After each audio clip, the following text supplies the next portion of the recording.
Bom dia, boa tarde, boa noite pessoal, mais um vídeo do Virando as Páginas. Me desculpem porque eu tenho estado um pouco ausente de vídeos novos, né? Mas eu não estou deixando de recolocar vídeos antigos que algumas pessoas inclusive não viram. Isso está sendo legal para trazer novas pessoas para o canal, e eu também estou de vez em quando aí mandando uns shorts, né? Agora eu vou começar com essa situação também. Só é um período provisório, tá, gente? Estou dentro da ótica hoje, não estou em casa, um corre-corre danado. Então, se você ouvir buzina, ouvir alguns gritos, é lá fora, mas de resto está tudo bem. Aproveitei que me foi feita uma pergunta sobre C.S. Lewis, que eu indicasse motivos para se ler C.S. Lewis, e eu vou estar respondendo isso. Mas antes de tudo, estou dizendo para vocês o seguinte: eu estou trazendo já uma obra especialíssima, e como eu estou gravando esse vídeo algumas semanas antes de ir para o canal, caiu de agora nesse momento ter havido mais uma invasão por parte dos grupos radicais da Palestina, o Hamas, por exemplo, contra Israel. E é uma história que não se ajeita, porque no campo das lideranças políticas não há santo nessa história. Tanto Israel de um lado, com seu sionismo exacerbado, e também o outro lado com o antissemitismo muito complicado. E a sensação que eu tenho é que isso não vai dar certo, isso nunca vai ajeitar. Mas eu estou falando sobre isso porque já eu estou trazendo o livro do Simon Sebag Montefiore, o historiador judeu-americano, que eu estou gostando muito de ler, Jerusalém, a Biografia. Um baita livro, gente, um baita livro. Não sei como o Sebag escreve tão bem assim, o dom que ele tem de poder trazer as vísceras da história de uma cidade milenar, e mais que milenar, 6.000 anos praticamente de história, se considerarmos a fundação dela antes de ser chamada Jerusalém, a invasão de Davídica, até mais ou menos a Guerra dos 6 Dias, que já é em 1948, você tem aí um grupamento aí de 5.000, 6.000 anos, eu não fiz as contas ainda, mas olha, vou trazer para a gente, tá? Para a gente estar conversando, e tenho o maior prazer de estar dividindo isso com vocês.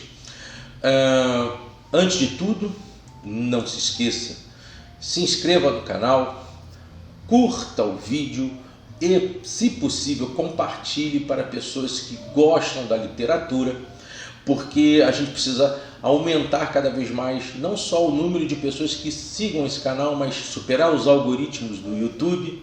Lembrando também, por falar nisso, que o Virando as Páginas também está lá no Rainbow. Então, se você puder estar nos visitando no Rainbow, se você puder estar nos seguindo também lá no Rainbow, é uma forma de salvaguardá-los para qualquer coisa que venha acontecer nessa plataforma digital. Acredito que não, porque eu tenho maneirado um pouquinho para a gente não ter prejuízos maiores. Bom, antes de falar sobre os 5 pontos que eu elegi, aí foi uma vontade minha, para valorar uma leitura de Nárnia, as Crônicas de Nárnia de C.S. Lewis, eu queria estar lendo e indicando também, por que não, esse livro aqui. Eu já falei sobre ele, tá? Conversando com C.S. Lewis, um dos maiores historiadores, pesquisadores, estudiosos da vida de C.S. Lewis, e também um pouco da Tolkien, Alistair McGrath. Tem este livro, tem um vídeo sobre esse livro aí no canal, e eu vou estar lendo esse parágrafo aqui. No cerne de As Crônicas de Nárnia, já os reconto imaginativo de Lewis da grande história cristã, ou da grande narrativa da criação, queda, redenção e consumação final, ou apocalipse, se você preferir. A boa e bela criação é estragada e arruinada por uma queda na qual o poder do Criador é negado e usurpado. O Criador então entra na criação para quebrar o poder do usurpador e restaurar as coisas por meio de um sacrifício redentor. No entanto, mesmo após a vinda de tal Redentor, a luta contra o pecado e o mal continua e não vai acabar até o final da restauração e transformação de todas as coisas. Isso nos leva ao segundo ponto, que Lewis defende de forma tão convincente as Crônicas de Nárnia. A história de Aslan não é apenas algo que ouvimos falar. Somos convidados a entrar nessa história e a ser parte dela. Isso não é algo fácil de entender. Lewis quer que vejamos que nossa própria história ganha significado, direção e propósito graças à história maior de Deus. Pronto. Como é que nasceu a história? E eu vou falar isso rapidamente, porque eu só quero depois estar falando por cada um dos livros que fazem parte da saga de Nárnia. Eu tenho em mãos esta obra aqui, da Martins Fontes. Aos meus filhos mais velhos, eu usei uma edição também da Martins Fontes na época, comemorativa, lindíssima. E agora, a maravilhosa e exemplar Thomas Nelson, não me lembro agora se ela está vindo pelo selo da Thomas Nelson, não, está vindo pelo selo da Thomas Nelson sim, porque é o C.S. Lewis e o Tolkien está indo pelo da HarperCollins. Trouxe-nos os 7 livros que contêm as crônicas, a saga das Crônicas de Nárnia, cada um separado do outro, e que ao seu tempo, quando eu puder, quero tê-los. E aí você pergunta, mas Armando, você já não tem esta obra? Eu tenho, mas eu gostaria de ter cada um desses livros, e eles são espetaculares. Eu quero, antes de tudo, dizer para vocês o ano de cada uma dessas obras e indicar que vocês estejam lendo segundo a cronologia do índice do livro, tá certo? Então, O Sobrinho do Mago foi escrito em 1955. Depois, O Leão, A Feiticeira e o Guarda-Roupa, dos filmes mais conhecidos, livros mais conhecidos da saga, é o que inaugura a saga das Crônicas de Nárnia, veio em 1950. O Cavalo e Seu Menino vem posteriormente, em 1957. O Príncipe Caspian é o segundo livro a ter sido editado. Ele foi feito em 1951 e logo depois, em 52, O Viagem do Peregrino da Alvorada. Em 1953, A Cadeira de Prata. E em 1956, A Última Batalha. E me parece que não tem na Thomas Nelson, não posso garantir porque eu ainda não vi. No final dessa obra, o Lewis escreve um texto maravilhoso para você que quer escrever para crianças, você que é autor ligado às crianças. 3 maneiras de escrever para as crianças. Tudo isso começa de certa forma num número de grandes conversas entre amigos num grupo, num pub em Oxford, onde Lewis trabalhava no Magdalen College, e esse nome desse grupo são os Inklings. Então, os Inklings eles se reuniam e tinham por dentro Lewis, Tolkien, Owen Benfield, Warren Lewis, que era o irmão do próprio Lewis, e o Charles Williams, que era um teólogo, um romancista e um poeta.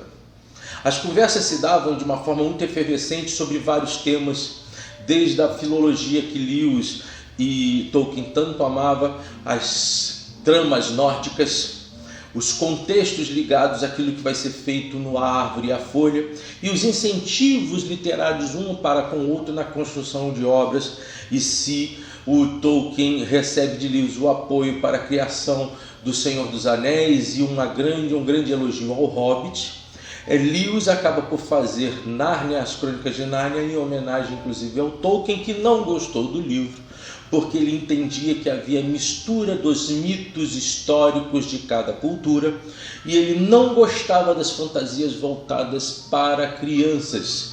Ele entendia que as crianças elas deveriam ter um outro tipo de literatura e que fantasia era coisa de adulto. E mais do que isso, havia por parte do Tolkien uma certa severidade no contexto de respeito às culturas todas. De certa forma eu entendo que o Tolkien pensava, mas também de certa forma eu entendo que o Lewis pensava, e que Tolkien não gostava dos contextos alegóricos.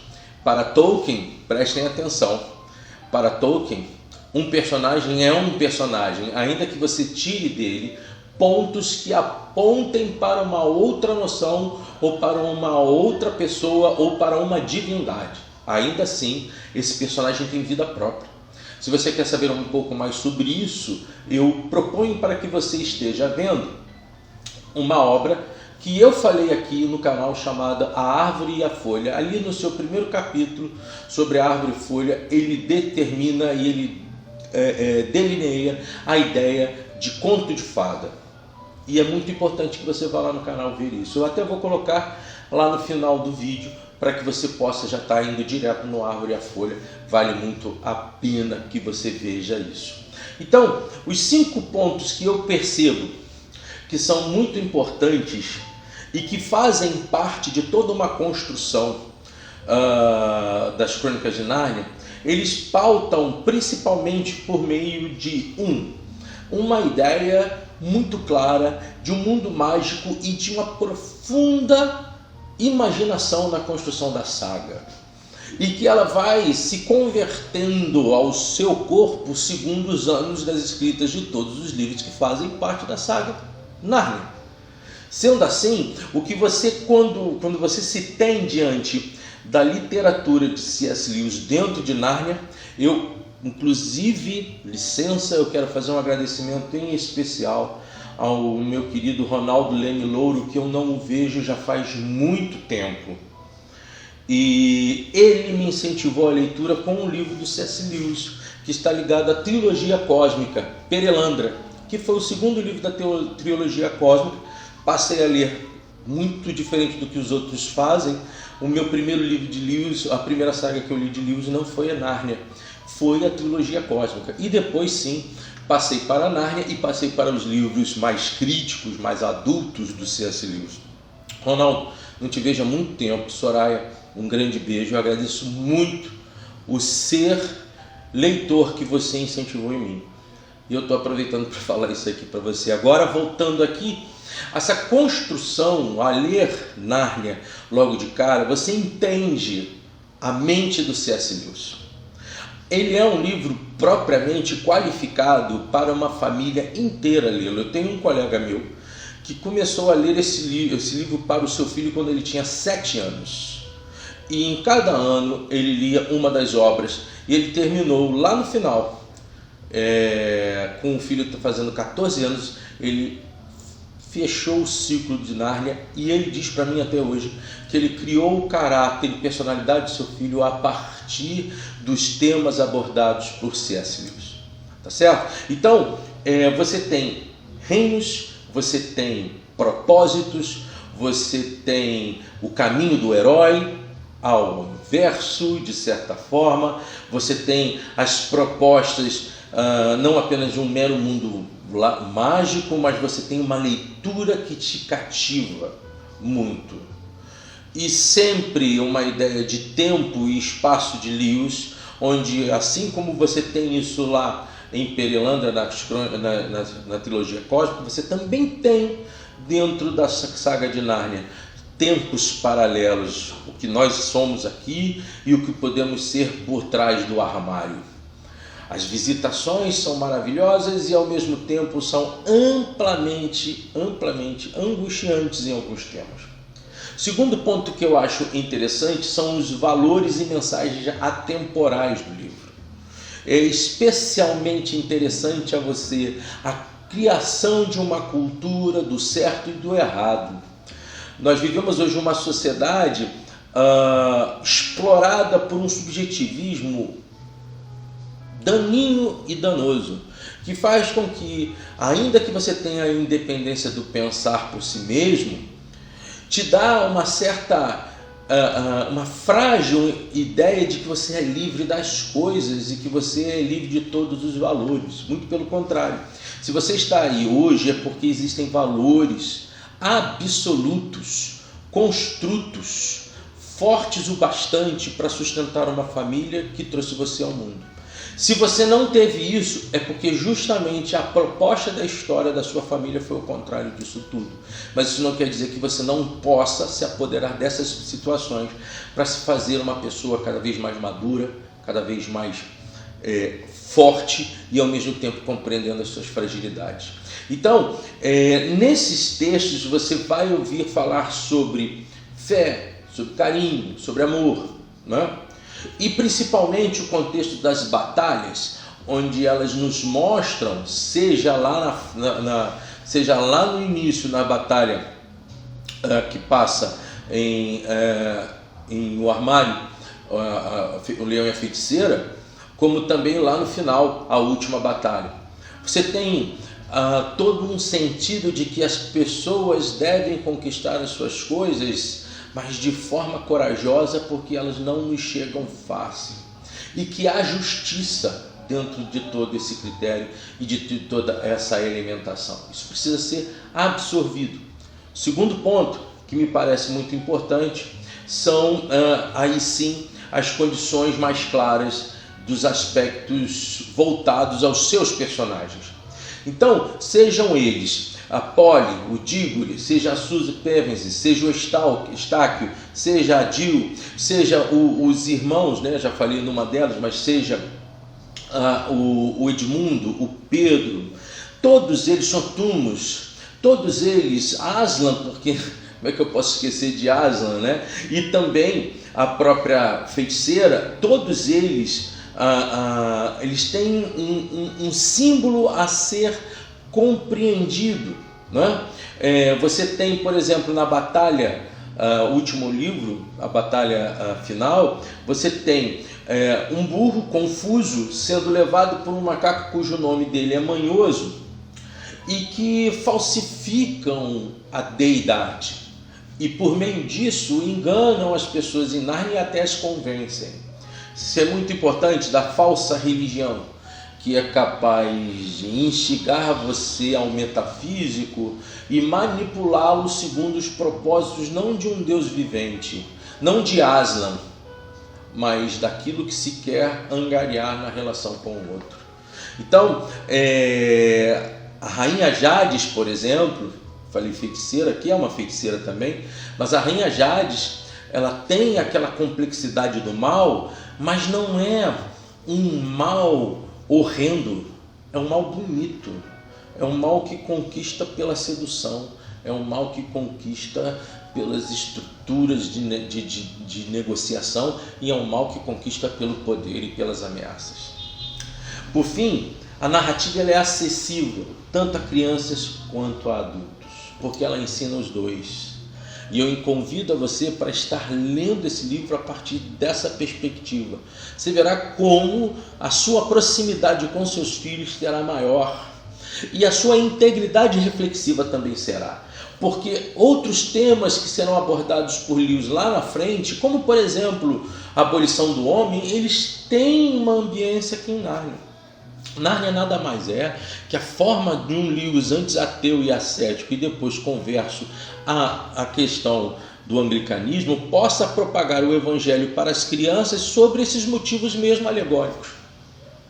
E que com isso possa abordar de forma muito direta a construção do ser cristão mesmo, dentro de várias ambiências, mas do caráter cristão que não esse caráter cristão desenvolvido pelo medonho, mas o caráter cristão desenvolvido por Aslan, a integridade de um Deus que volta para morrer pelos seus.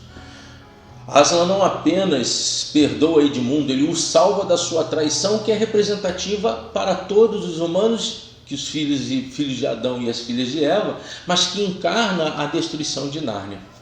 E por fim, é uma influência cultural duradoura.